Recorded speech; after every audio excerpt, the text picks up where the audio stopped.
A 19-year-old is dead after a police pursuit ended in a crash in Savannah last week.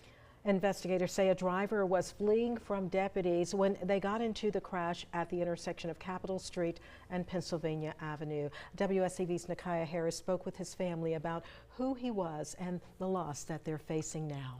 That's right, Tina. That family is grieving the loss of 19-year-old Trajon Anthony, who they say was in Savannah working when he was killed in a police pursuit crash just last week. They've now started a GoFundMe as they try to bring him back home and make funeral arrangements. Now, Anthony was a passenger in a vehicle when investigators say a driver fleeing from deputies caused the crash. His family says he was not involved in that pursuit. They tell me in the days since they've been working to make arrangements while also trying to process the sudden loss. They now face the challenge of bringing him back to Chicago as they continue grieving. You touch him, I can't smell him, and I have seen my brother over 2 years, so it's just like, it's hard, for real. And he was only 19, and I just feel so bad. And I hope he wasn't in pain when he left. Now, his sister also tells me the loss still doesn't feel real, but the reality of everything they have to handle is starting to set in. Nakaya Harris, WSCV News 3, on your side. Nakaya, thank you. September 21st, that is the trial date set for 6 suspects accused in that mass shooting at Oglethorpe Mall. It happened in July of last year. Now, the suspects, who range between 16 and 20, they were at that time those ages of the arrest, were indicted on a total of 71 charges in October. All were indicted on felony murder charges in relation to the death of Tina Smith.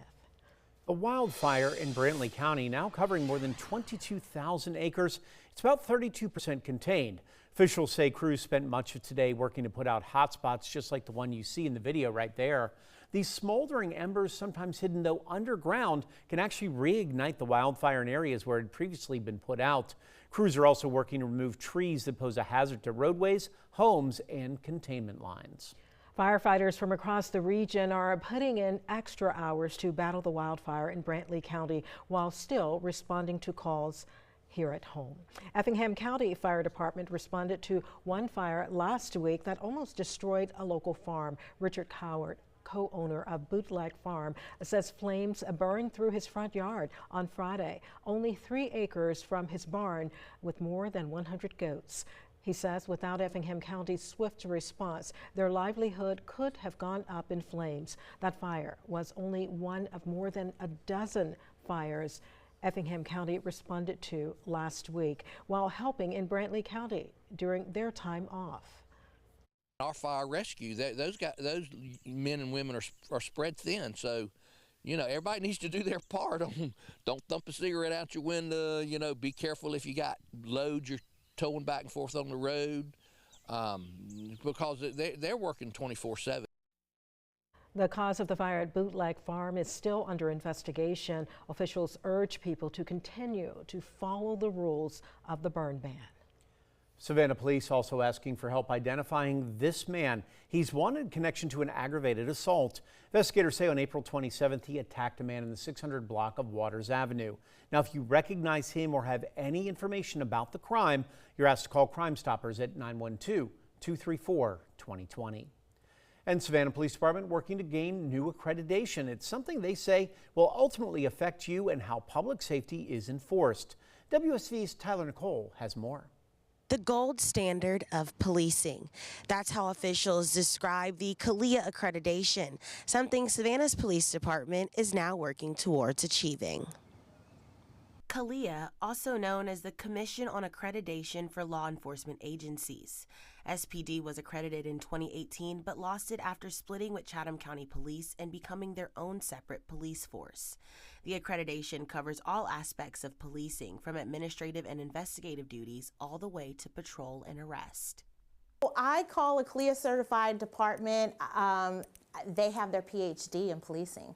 It means that we are delivering policing services in excellence in everything that we do. It means that we are voluntarily providing or displaying how we do business, and we're being transparent with that. Officials say the accreditation process will start in September of this year.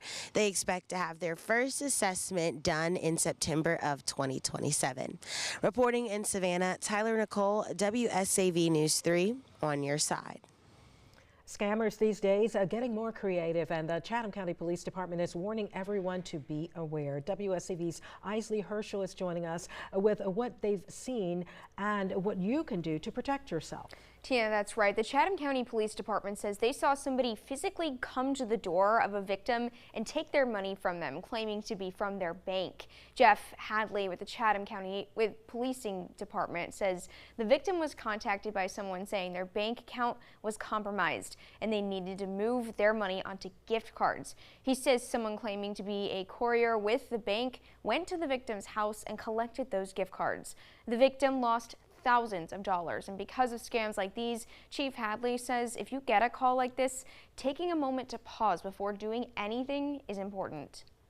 These people can be, again, very convincing. They create a sense of urgency.